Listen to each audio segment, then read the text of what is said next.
8 अक्टूबर 2024 ये वो दिन था जब मैं इंदौर से मुंबई आया था और मन में थे काफी सारे सवाल। खाने का, फ्लाइट का, सेविंग, ट्रैवलिंग, ये सब मैं कैसे करूँगा। हाँ तो दोस्तों, अब करते हैं बात कि उम्मीद के हिसाब से यहाँ पे चीज़ें कैसी है। इस चीज़ के बारे में अपन बात करेंगे क्योंकि मेरे को बहुत टाइम हो चुका है यहाँ रहते हुए, अच्छा खासा एक्सपीरियंस हो गया है सारी चीज़ों का। और जब मैं इंदौर से मुंबई मूव हो रहा तो सच बताऊँ तो मैंने भाई बहुत सारी वीडियोस ढूंढी थी यूट्यूब पे, जिसमें मैंने बहुत सारी चीज़ें सर्च करी थी कि कितना रेंट होगा यहाँ पे, लाइफ ऑफ लिविंग कैसी होगी, और मतलब कितना क्राउड, मतलब पूरी लाइफ कैसी होगी। मैं पूरा इंदौर 6 साल रह के छोड़ के आया हूँ ना, तो मैं बहुत ज़्यादा कंफ्यूज था मूव होने में। तो मैं भी ऐसे ही आपकी तरह बहुत सारी चीज़ें गूगल कर रहा था, यूट्यूब कर रहा था, तो मुझे कोई एक प्रॉपर वीडियो ऐसी मिली नहीं कि मुझे प्रॉपर इन्फॉर्मेशन मिल पाए। तो इस वजह से मैंने उस दिन सोचा था जब मैं यहाँ पे प्रॉपर सेटल हो जाऊँगा, मुझे चीज़ों का नॉलेज हो जाएगा, तो मैं एक प्रॉपर वीडियो बनाऊँगा इस चीज़ के ऊपर कि कितनी दिक्कतें आती है, क्या क्या चीज़ आपको एडजस्ट करनी पड़ेगी रहने के लिए, खाने के लिए, और जो भी है रेंट वगैरह सब कुछ। तो करते हैं इस वीडियो में बात। आगे बात करें उससे पहले मैं आपको बता देता हूँ कि मैं रहता कहाँ हूँ, ताकि आपको आइडिया हो जाए कि मैं कौन सी जगह में रह रहा हूँ और कैसे रह रहा हूँ। ये जो है आप पूरा देख रहे हो, ये एक पूरा फ्लैट है 2 BHK, और इसको यहाँ पे पीजी बना के रखा हुआ है। 7-8 बेड लगा रखे हैं। जो पीजी फ्लैट का ओनर नहीं होता, यहाँ पे क्या सीन होता है कि जिसका फ्लैट है उससे किसी ने रेंट पे उठा लिया है। पीजी वालों का बहुत बिजनेस चलता है यहाँ पे, तो वो किसी का रेंट पे फ्लैट उठा लेंगे 30-40 हज़ार में 2 BHK से करके, और उस पर लगा देंगे 7-8 बेड और उसको बना देंगे पीजी, और उसमें से अपना बीच में प्रॉफिट निकालते रहते हैं वो लोग। तो ऐसे बहुत सारे पीजी चलते हैं मुंबई में, हर जगह आपको सेम सीन मिलेगा। बड़ी बड़ी बिल्डिंगों में कहीं भी पीजी मिल जाएंगे आपको, जो 2 BHK 3 BHK फ्लैट को वो लोग पीजी में कन्वर्ट कर देते हैं। तो मैं बताता हूँ कि यहाँ पर कैसा सीन है। तो ये हॉल है जहाँ मैं रहता हूँ, इधर बालकनी है। ऐसे जैसे ये 2 बेड लगा रखे हैं, इधर तो भी कोई रहता नहीं है। ये 1 बेड है, ये 2 बेड है। इधर ये वाला मेरा बेड है दोस्तों, जिस पर मैं सोता हूँ। ये अच्छा खासा बेड मुझे मिल गया, प्राइवेसी वाला। इधर बालकनी है बाहर, ये देख रहे हो, इधर बाहर बालकनी है। और पीजे में ऐसा नहीं, आपको सब कुछ व्यवस्था मिलेगी। यहाँ पे अलमारी दे रखी है सबको एक एक, और एक एक बेड हो गया सोने के लिए। और क्या होता है कि किचन है, इधर वॉशरूम, और इधर है किचन, और इधर वॉशिंग मशीन भी है, वॉशिंग मशीन है, और फ्रिज है। और उधर वाला रूम है, उसमें 3 बेड है, इसमें 2 बेड हैं। तो उधर में अपना कोई दोस्त है। और इधर है 4 बेड, इसमें अभी रह रहे हैं 3 लोग। तो ऐसा सीन है दोस्तों, पीजी ये सब मिल के रहना पड़ेगा। मैं भी कभी शेयरिंग में रहा नहीं था, हमेशा से फ्लैट ही था मेरा बेड। ऐसा सीन है दोस्तों। यहाँ पे आगे बढ़े मैं ऐसे सो जाता हूँ मस्त। और इधर है बालकनी। तो ये है कि मेरे को लकीली बेड अच्छा मिला थोड़ा सा। इधर उन लोग का बेड है, ये मेरा, तो मैं इधर ही सोता हूँ, यहीं पे अपना काम करता हूँ। कुछ पॉइंट्स बना के रखे थे जो अपन को डिस्कस करने हो, जिसकी इन्फॉर्मेशन मैं आपको दूंगा, तो वो सारे पॉइंट्स मैं बता देता हूँ। सबसे पहला पॉइंट है, अगर आप यहाँ पे किसी जॉब के लिए आ रहे हो या कुछ भी बिजनेस किसी भी चीज़ के लिए आ रहे हो, तो आपकी सैलरी या इनकम कितनी होनी चाहिए यहाँ पर रहने के लिए, एक्सपेंस कितना होगा आपका यहाँ पे। फूड एंड ट्रैवलिंग के बारे में भी मैंने लिखा है क्योंकि बहुत ज़रूरी है। कॉस्ट ऑफ लिविंग भी लिखा है कि और बाकी अदर खर्चे कितने होंगे यहाँ पे। और रेंट अबाउट पीजीज़ एंड फ्लैट, ये बहुत दिक्कत वाला काम है यहाँ पे, तो इसका भी अपन मैं आपको बताऊँगा। और एक और चीज़ मैंने अलग से ऐड करी है, वो है रस। यहाँ पे बहुत ज़्यादा भीड़ है, उसके बारे में मैं आपको बताऊँगा। और पॉइंट्स मैंने लिखा है थिंग्स टू एडजस्ट, के क्या क्या चीज़ आपको यहाँ पे एडजस्ट करनी पड़ेगी और क्या क्या आपके साथ यहाँ हो सकता है। पॉइंट नंबर 1 के अगर आप यहाँ पे किसी बिजनेस या जॉब के लिए आ रहे हो तो आपकी सैलरी कितनी होनी चाहिए।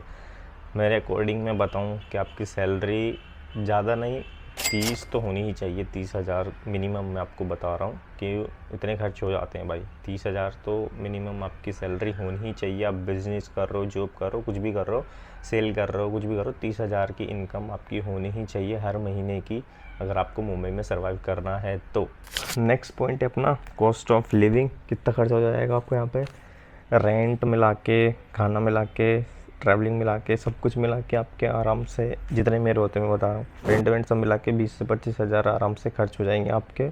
तो कहीं भी रहो आप, 20 से 25 हज़ार मिनिमम तो खर्च होंगे ही। इसलिए मैं बोल रहा था कि सैलरी कम से कम आपकी 30,000 होनी चाहिए।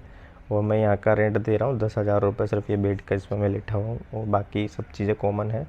तो ये हिसाब है। थर्ड पॉइंट है जो कि मेरा फेवरेट है, फूड एंड ट्रैवल।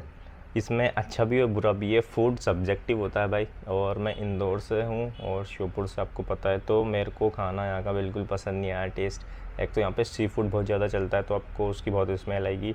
और नॉर्मल आप वेजिटेरियन भी खाते हो यहाँ पे तो थोड़ा टेस्ट अपने यहाँ से बहुत अलग है, मतलब बहुत तो नहीं, मैं इंदौर के हिसाब से बता रहा हूँ, इंदौर के कंपेयर करके इंदौर वो मेरे यहाँ का सिमिलर ही टेस्ट है, लेकिन यहाँ से मुंबई का टेस्ट बाकी इंदौर हो गया, श्योपुर, राजस्थान, उधर से टेस्ट बहुत अलग है, तो खाना आपको इतना ज़्यादा सही बैठेगा नहीं, लेकिन अगर आपको एडजस्ट करनी पड़ेगी चीज़ें। बाकी ट्रैवलिंग एक पॉइंट आप बोल सकते हो सस्ती भी है और एक तरीके से आप बोल सकते हो महंगी भी है।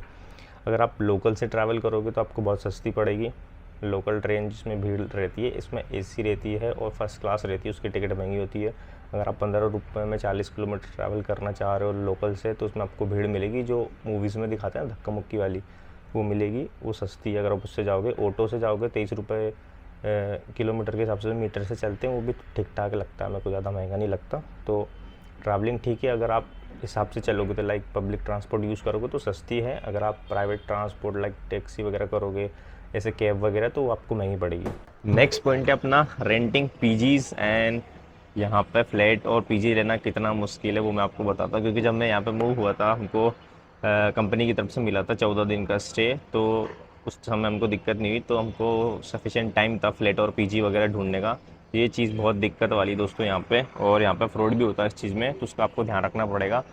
तो सबसे पहले अगर आप फ्लैट लेने जाओगे वो तो भूल जाओ, अगर आपके पास अच्छा खासा पैसा है तो ही फ्लैट लेना, क्योंकि यहाँ पे डिपॉजिट होता है 1-1 लाख रुपए।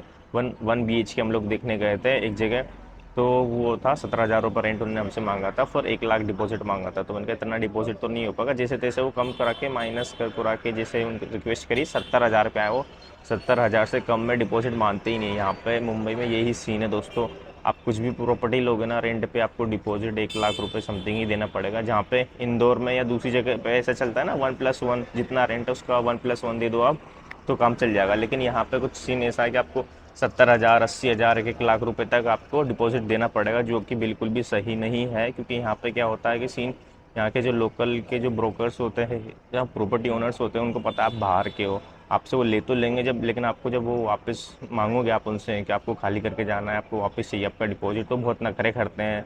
कि मेरे को 1-2 दोस्तों ने भी बताया ऑफिस में कि आप बिल्डिंग जब खाली करके जाओगे तो बोलेंगे ये पेंट खराब हो गया, ये खराब हो गया, पूरा अमाउंट मतलब वापस देते नहीं है, उसमें से 30-40 हज़ार रुपये काट लेंगे और थोड़ा बहुत अमाउंट वापस देंगे, तो एक टाइप का फ्रॉड ही है।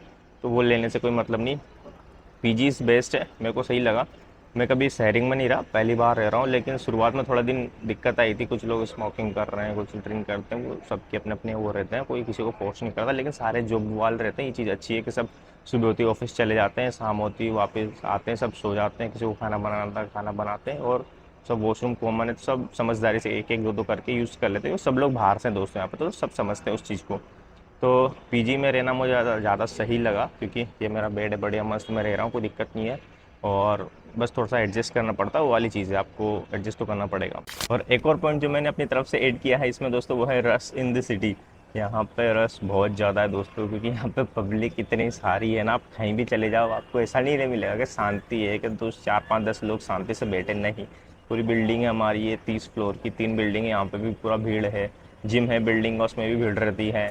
अब बाहर चले जाओ स्टेशन पे, ऐसी भीड़ भयंकर धक्का मुक्की, मतलब कहीं भी चले जाओ, क्योंकि यहाँ पे ना मुंबई आपको पता है फाइनेंशियल कैपिटल बोल लो अपना, जो भी है बॉलीवुड वगैरह कुछ भी, कितनी भीड़ है यहाँ पे, आपको सब आइडिया है, मूवी वगैरह में दिखाते हैं। तो जेनुअनली यहाँ पे वो चीज़ है, मैंने भी एक्सपीरियंस करी। मैं इंदौर से रह के आ रहा था, वहाँ पे थोड़ा पीस ऑफ लाइफ है कि आप शांति से जीवन निकाल सकते हो अपना।